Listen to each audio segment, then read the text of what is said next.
अभी हमने सीखा क्लासिफिकेशन ऑफ वेव्स। अब जानेंगे कि किसी वेव का इक्वेशन कैसा होता है। तो वेव का जो इक्वेशन होता है वो x और t के फंक्शन में इस तरह से लिखा जाता है, y as function of x and t, where y is the displacement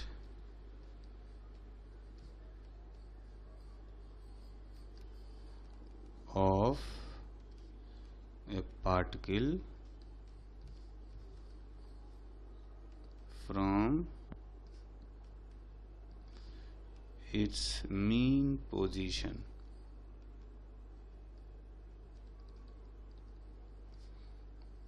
at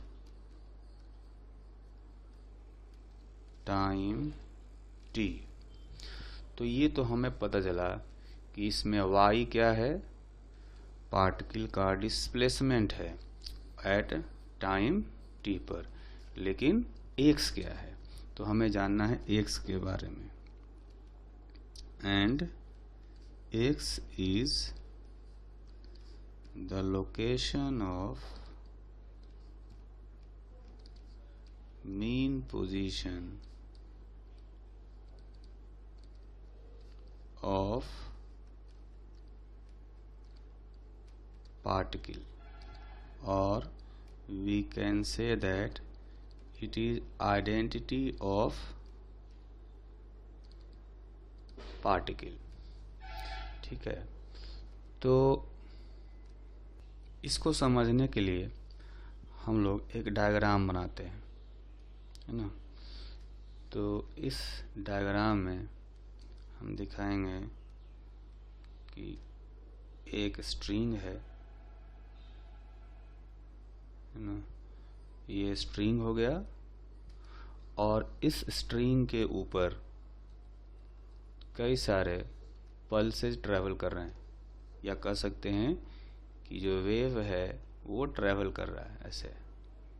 ठीक, अब क्या किया, हमने एक पार्टिकल ले लेते हैं। यहाँ पर हमने एक पार्टिकल ले लिया, ये पार्टिकल ऊपर की तरफ और नीचे की तरफ सिंपल हार्मोनिक मोशन करता है, अपने मीन पोजीशन से ये ऑसिलेशन करता है। तो ये जो हमने डॉट दिखाया है, रेड कलर का डॉट, ये हो गया पार्टिकल का मीन पोजीशन, और यहाँ से पार्टिकल का जो डिस्प्लेसमेंट है ऊपर की तरफ, ये हो गया y। ऊपर भी हो सकता है और नीचे भी हो सकता है, ठीक है।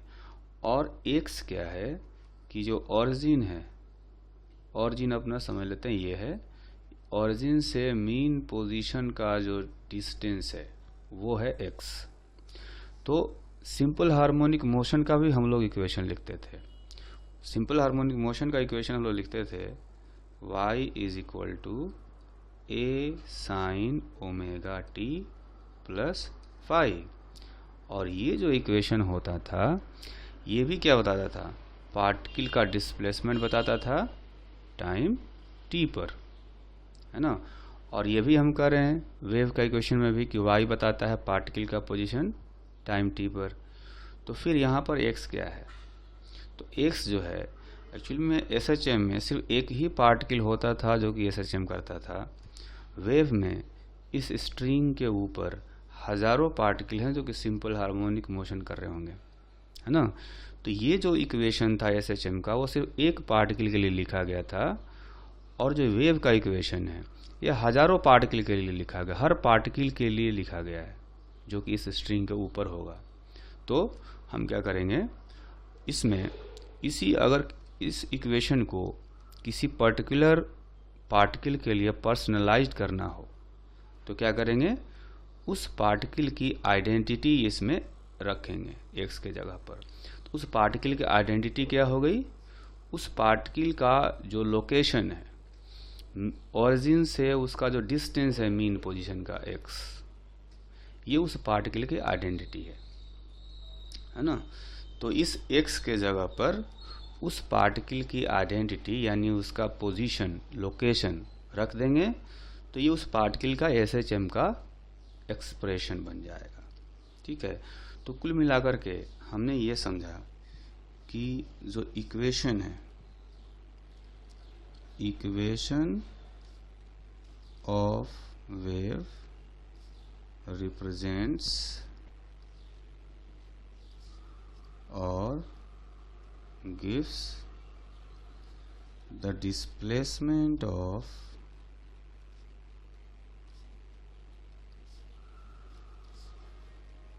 a particle whose mean position is located at x at time t from its mean position। ठीक है, तो इसमें हमें ध्यान क्या रखना है, इसमें हमें ये याद रखना है कि equation of wave represents the displacement of A particle at time t from its mean position। ठीक है, अब उस पार्टिकल की बात करेंगे हम जिसका जो मीन पोजीशन है वो x डिस्टेंस पर है। ठीक है, तो अब हमें इसमें जो पैरामीटर से तीन y, x और t, ये तीनों पता चल गए। t टाइम है, x क्या है, पार्टिकल का मीन पोजीशन का लोकेशन है, और y क्या है, मीन पोजीशन से पार्टिकल का डिस्प्लेसमेंट है। ठीक, तो जिस तरह से सिंपल हार्मोनिक मोशन में हमने एक डिफरेंशियल इक्वेशन डिराइव किया था, है ना, वैसा ही हम देखेंगे कि वेव में डिफरेंशियल इक्वेशन जो होता है वो कैसा होता है। तो कह सकते हैं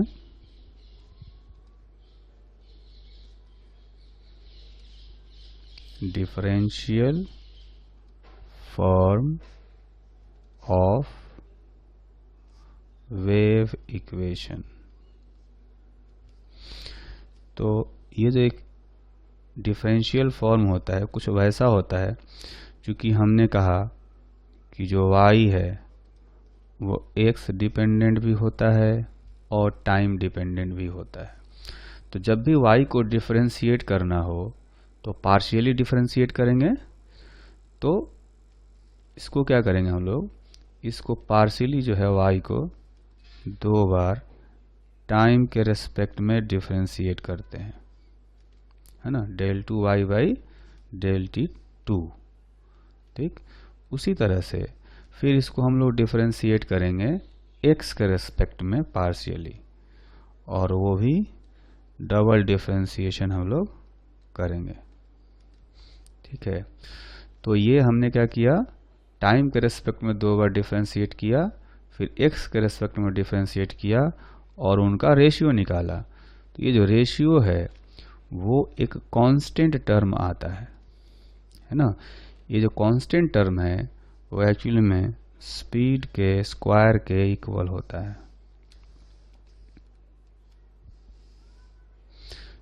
ठीक है, तो ये जो एक्सप्रेशन है इसको कहते हैं differential form of wave equation. इसमें से v क्या है, where v is speed of wave. तो v जो है वेव का स्पीड बताता है। कैसे बताता है अभी हम समझते हैं आगे, है ना। तो ये जो डिफरेंशियल फॉर्म है इसका एक सॉल्यूशन होता है, जनरल सॉल्यूशन। तो कह सकते हैं solution of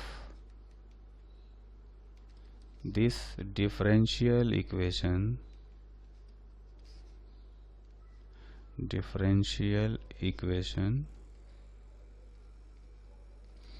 has general form y is function of ax plus minus bt, कुछ इस फॉर्म में होता है ना। और ऐसा जो भी होता है इसको हम लोग प्रोग्रेसिव वेव कहते हैं, जो कि एनर्जी को ट्रांसपोर्ट करता है। ठीक है, तो अगर अपने पास ये जनरल फॉर्म है ना, ये जनरल फॉर्म दिया है, तो इससे हम लोग डिफरेंशियल फॉर्म निकाल करके देखते हैं कि उसे जो स्पीड ऑफ वेव है आता है या नहीं आता है। ठीक, तो हम लोग क्या करेंगे, इसको y को पार्शियली डिफरेंशिएट करते हैं टाइम के रेस्पेक्ट में। तो del y by del t जो आएगा वो हो जाएगा b into f dash ax plus minus B t, है ना। जो t के साथ में जो कांस्टेंट टर्म है b, वो बाहर आ जाएगा एक बार डिफरेंशिएट करने से। अगर एक बार फिर से करते हैं, है ना, del two y by del t two, तो फिर से ये b जो है यहाँ से ये बाहर आ जाएगा। तो ये होगा b square F double dash ax plus minus B T. ठीक, अच्छा, तो जिस तरह से हमने टाइम के रेस्पेक्ट में डिफरेंशिएट किया, उसी तरह से x के रेस्पेक्ट में भी कर सकते हैं। Also del y by del x, तो इस एक्सप्रेशन को हम लोग x के रेस्पेक्ट में पार्शियली डिफरेंशिएट करेंगे। तो x के साथ में जो कांस्टेंट टर्म है a, ये बाहर आएगा इस पर a f dash ax plus minus B t, ऐसा होगा। एक बार फिर से करते हैं इसको, यानी कि डबल डिफरेंशिएशन करते हैं विथ रेस्पेक्ट टू x। तो फिर से ये जो टर्म है कांस्टेंट a, वो एक बार फिर से बाहर आएगा। तो हो जाएगा a square F double dash ax plus minus B T. ठीक है, तो ये आ गया।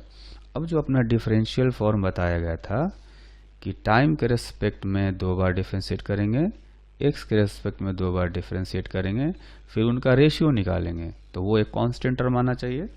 तो वही काम हम लोग यहाँ पर करते हैं। तो हम लोग लिखेंगे del two y by del t two divided by del two y by del x two is equal to, अगर हम देखें यहाँ पर तो टाइम के रेस्पेक्ट में हमने दो बार डिफरेंशिएट किया था तो ये टर्म आया था, और x के रेस्पेक्ट में दो बार डिफरेंशिएट किया था तो ये आया था। तो इनको यहाँ पर रखते हैं, तो ये आएगा B square F double dash ax plus minus B T divided by ये वाला term A square F double dash ax plus minus B T. ठीक है, तो हम देख सकते हैं कि ये जो टर्म है ये कैंसिल हो जाएगा, तो फाइनली ये आएगा B square by a square. तो ये जो डिफरेंशियल फॉर्म है ये रेशियो वी स्क्वायर के इक्वल होता है ना। तो यहाँ भी हम इसको वी स्क्वायर से इक्वेट कर देंगे, तो पता चलेगा कि v इज इक्वल टू आ गया b बाई ए, है ना, ये आ गया। तो यहाँ से स्पीड ऑफ वेव कैलकुलेट किया जा सकता है। ठीक है, तो अगर हमारे पास ये जो जनरल फॉर्म दिया गया हो तो उससे हम लोग क्या क्या इंफॉर्मेशन कैलकुलेट कर सकते हैं, ये हमें अभी जानना है। तो अब हम क्या करेंगे कि information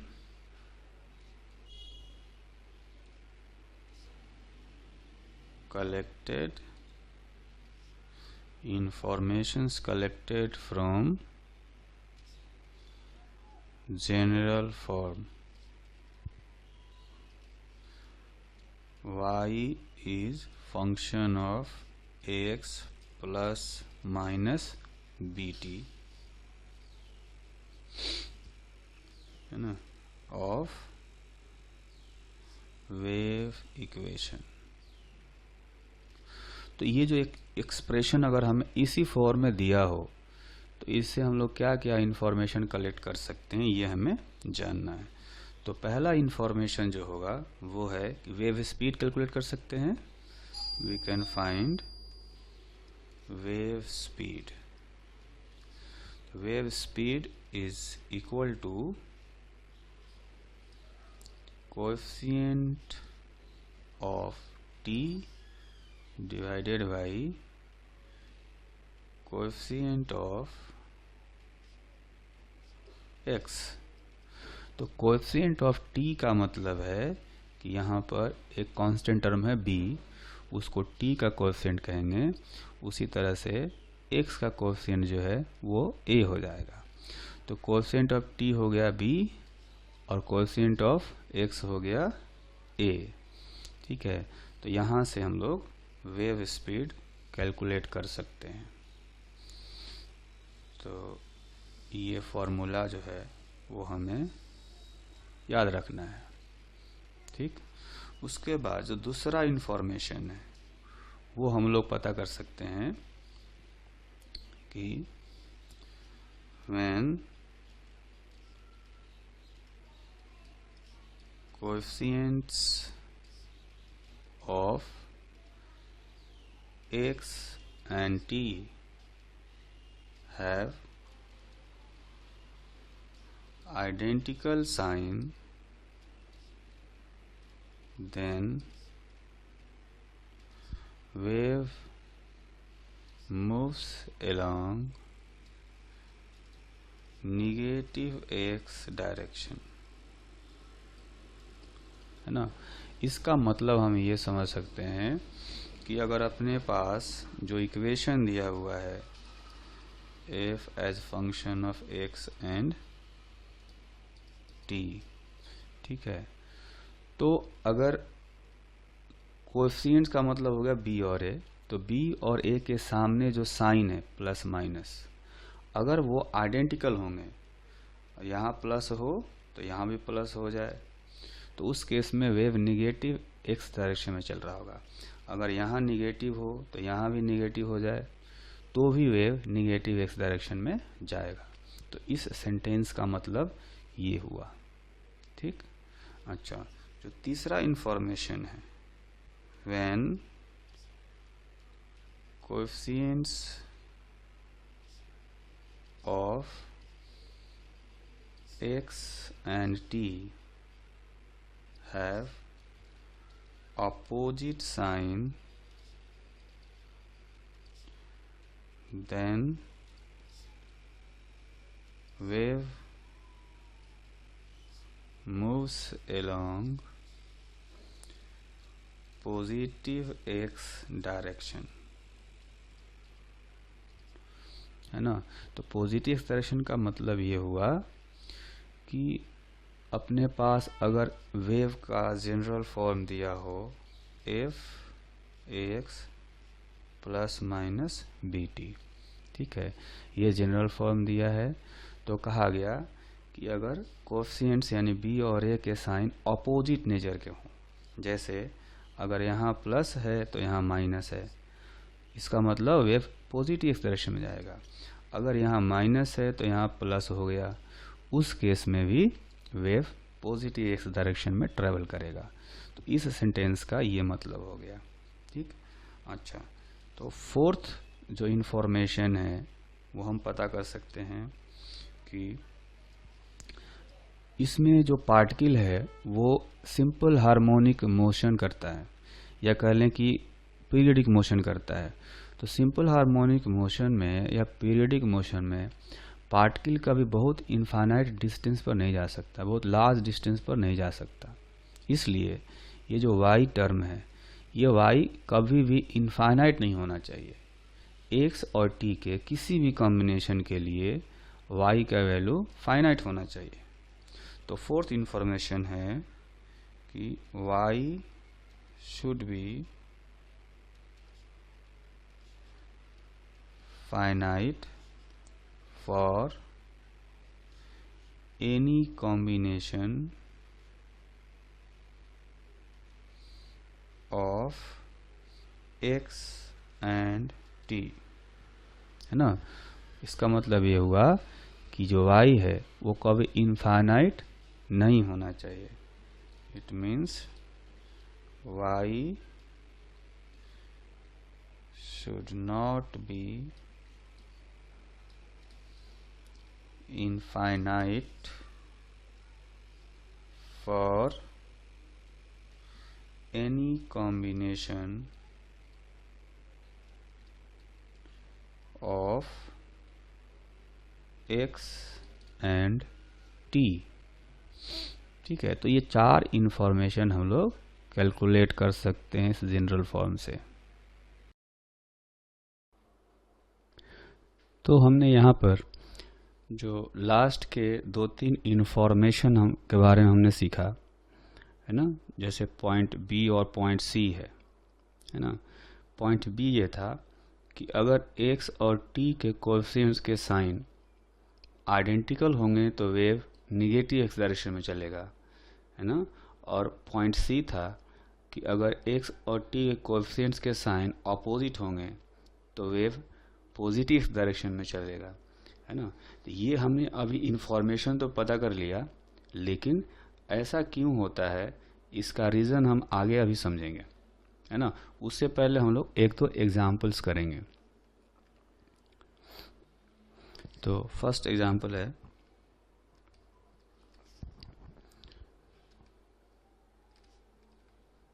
which of the following equations represent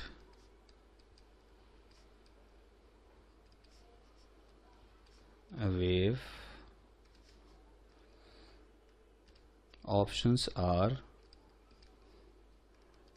y is equal to x minus vt whole square.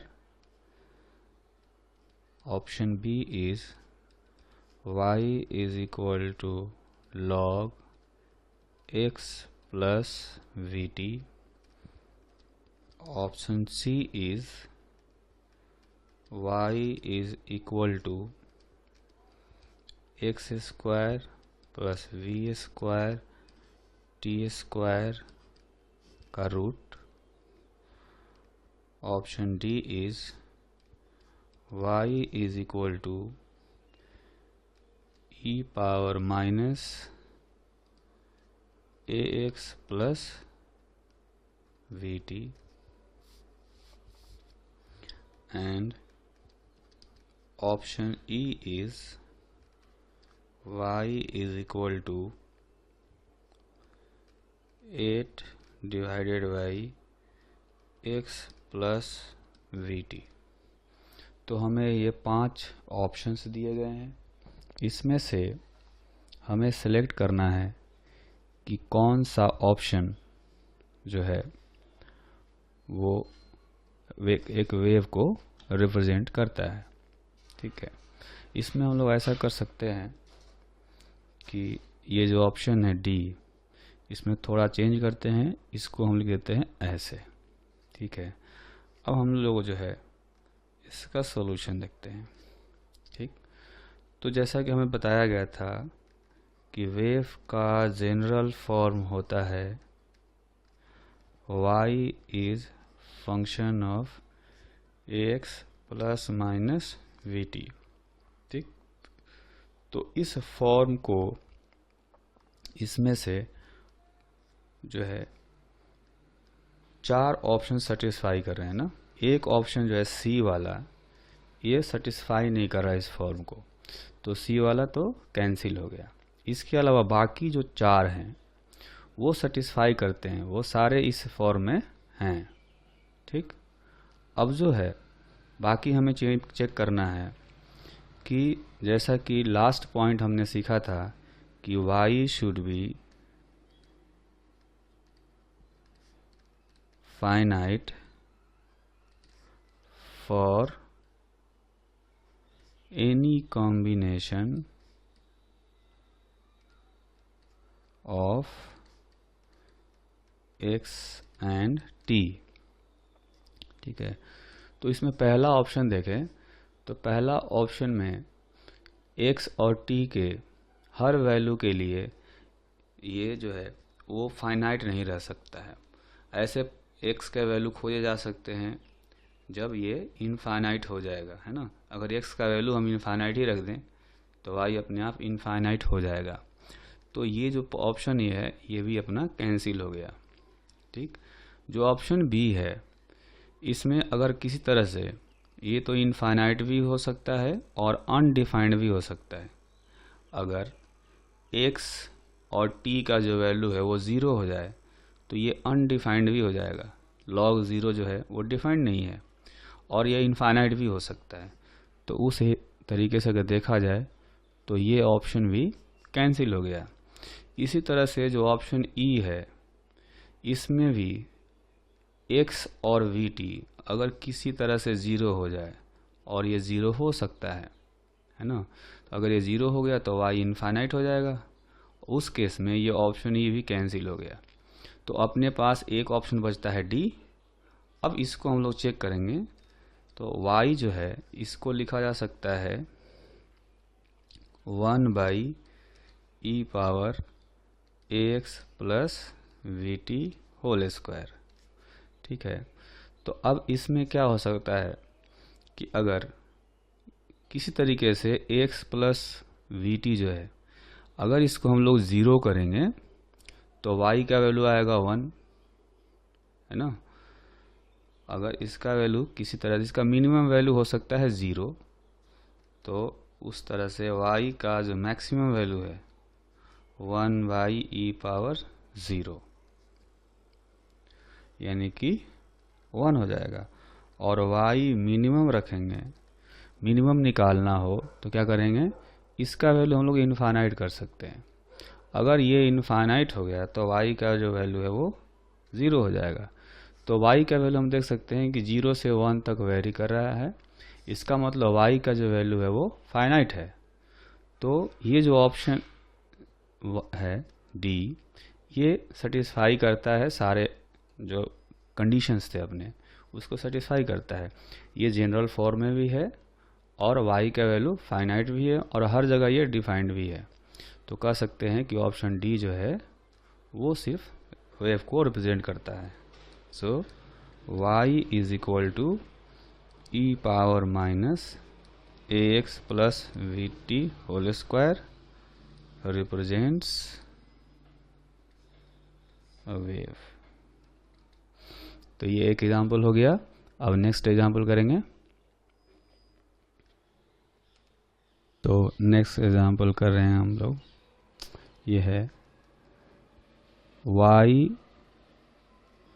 as function of x and t is given by 0.8 divided by 4x plus 5t whole square plus 5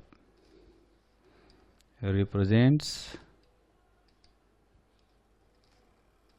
a moving pulse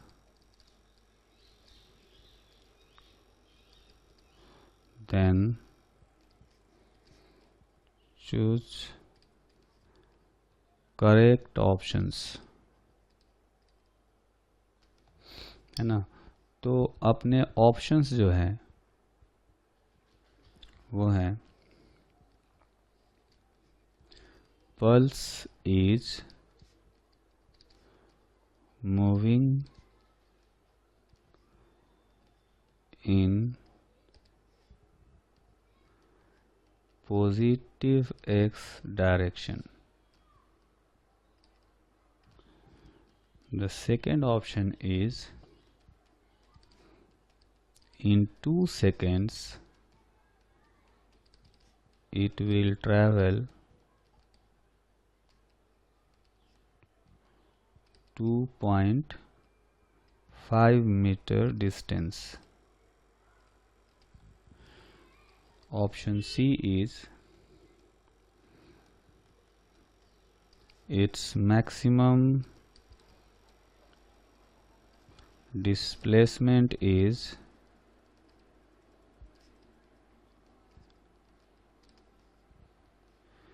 0.16 meter. and the option D is it is a symmetric pulse। तो अपने पास ये 4 options दिए गए, तो एक एक option को हम लोग चेक करते हैं। ठीक है, तो जैसा कि इस इक्वेशन में हम लोग देख सकते हैं कि जो t का कोएफिशिएंट है उसके आगे प्लस साइन है, और जो x का कोएफिशिएंट है उसके आगे भी प्लस साइन है ना। तो दोनों ही आइडेंटिकल साइन है यहाँ पर, और इसलिए ये जो वेव है वो निगेटिव एक्स डायरेक्शन में मूव कर रहा होगा, ना कि पॉजिटिव डायरेक्शन में। तो पहला ऑप्शन जो है वो गलत हो गया। Wave is moving in negative x direction as coefficients of x and t have identical signs, both have positive signs। ठीक है, तो इस हिसाब से पहला ऑप्शन गलत हो गया। अब आते हैं सेकंड पर। इसमें अगर इस इक्वेशन को देख करके हम लोग वेव का स्पीड निकालें, speed of wave is equal to coefficient of t divided by coefficient of x।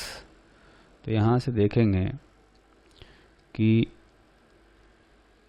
t का जो कोएफिशिएंट है वो है यहाँ पर 5 है ना, यहाँ पर 5 है, और x का कोएफिशिएंट है 4।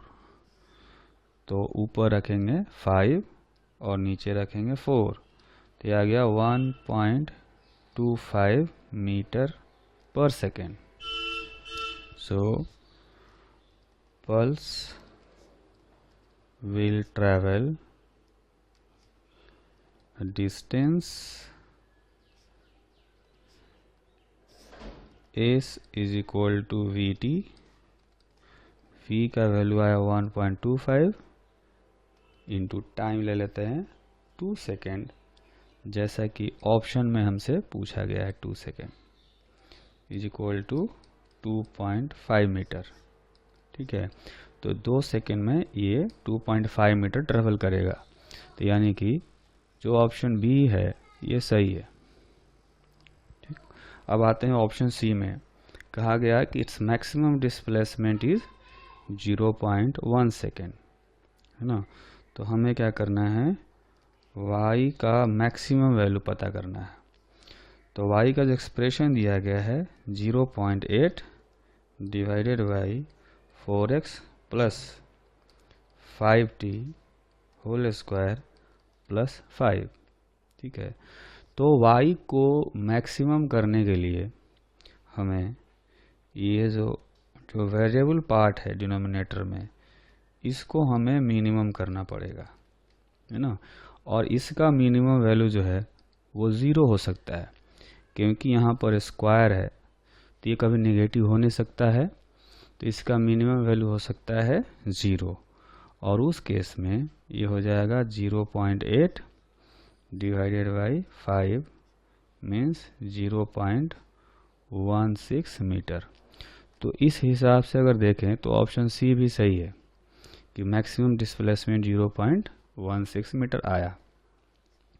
अब कहा गया ऑप्शन डी में कि it is a symmetric pulse. Symmetric pulse देखने के लिए हमें इस जो पल्स है उसका ग्राफ प्लॉट करना पड़ेगा है ना। तो ग्राफ प्लॉट करेंगे इस तरह से। तो ये एक्स एक्सिस है और ये वाई एक्सिस है। ठीक है, तो पल्स का शेप जानने के लिए हमें टाइम को फिक्स्ड करना पड़ेगा है ना। अगर टाइम को फिक्स्ड कर दें तभी हम किसी स्ट्रिंग का शेप बता सकते हैं कि ऐसा होगा, अदरवाइज शेप तो चेंज हो रहा होगा है ना। तो हम क्या करेंगे कि इसमें let's fix time t is equal to 0। Time को हमने फिक्स कर दिया और t का वैल्यू फिक्स 0 रखा सिंप्लिसिटी के लिए, ताकि आसानी से हम लोग ग्राफ प्लॉट कर सकें। तो अगर टाइम 0 हो जाएगा तो ये जो एक्सप्रेशन है वो हो जाएगा 0.8 divided by 4x whole square plus 5। तब आप देख सकते हैं कि इसमें x का जो वैल्यू है वो मैं माइनस रखूं या प्लस, y का वैल्यू बराबर ही आना है। अगर x का वैल्यू मैं -1 रखूं या +1 रखूं, y का वैल्यू इक्वल आना है। ठीक है, तो इस तरह से ये जो ग्राफ बनेगा वो कुछ ऐसा बनेगा, है ना। कि कहने का मतलब ये है कि अगर मैं x का वैल्यू +1 रखूं या x का वैल्यू -1 रखूं, y का वैल्यू सेम आने वाला है। उसी तरह से x का वैल्यू मैं +2 रखूं या x का वैल्यू -2 रखूं, दोनों केस में y का वैल्यू सेम आने वाला है। तो इस हिसाब से ये जो ग्राफ है ना, ये ग्राफ कुछ ऐसा बनेगा। इसमें ग्राफ को देखें तो अब सही ग्राफ है। इसमें ये जो इसका पीक है वो बिल्कुल y एक्सिस पर होगा और y एक्सिस के अबाउट अभी सिमेट्री बन रहा होगा, है ना। अगर ये पल्स जब आगे भी जाएगा तो इसका शेप जो है वो रहेगा ऐसा ही, कुछ इस टाइप का, है ना। तो ये जो है ये पल्स सिमेट्रिक पल्स कहा जा सकता है कि जैसा इसका जो सेंट्रल लाइन है यहाँ से जैसा लेफ्ट में शेप है वैसा ही राइट में शेप है, यहाँ भी और यहाँ भी। ठीक है, तो ये पल्स सिमेट्रिक होगा और इसका आंसर डी जो है ये भी सही है। तो कुल मिलाकर के इसमें 3 ऑप्शंस सही है।